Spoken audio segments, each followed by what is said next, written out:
বাবু ভাই, আমরা কোথায় যাচ্ছি? আমরা এখন আসছি সিলেটের ঐতিহ্যবাহী সাদা পাথরে। আমরা ভোলাগঞ্জের সেই জায়গা আছি, সেখান থেকে বাংলাদেশের অন্যতম সুন্দর একটি জায়গা। চলো আমরা একটু ঘুরে ফিরে দেখি। আর নৌকাতে ওঠার একটা ইচ্ছা আছে, দেখি নৌকাতে উঠতে পারি কিনা।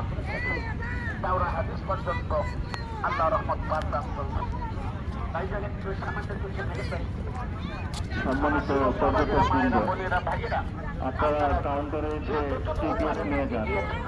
আপনারা কাউন্টারে এসে টিকিট নিয়ে যান। টিকিট ব্যতীত কেউ নৌকাতে উঠবেন না। সম্মানিত পর্যটকবৃন্দ, আপনারা কাউন্টারে এসে টিকিট নিয়ে যান। আমার মনে হয় যে আমরা যদি বর্ষাকালে আসতাম তাহলে প্লেসটা আরো সুন্দর করে দেখতে পারতাম। আসলে এই জায়গাটা শীতের জন্য অতটা আপনারা কাউন্টারে আসেন। সুন্দর জায়গা না, কারণ শীতে তো পানি থাকে না। পানি হচ্ছে এখানকার মেইন জিনিস। সম্মানিত যেহেতু পানি এখানকার মূল আকর্ষণ। আপনাদের দৃষ্টি আকর্ষণ করছি, আপনারা কাউন্টার থেকে টিকিট সংগ্রহ করে তারপরে নৌকাতে উঠুন। টিকিট বিরুদ্ধ নৌকাতে উঠবেন না।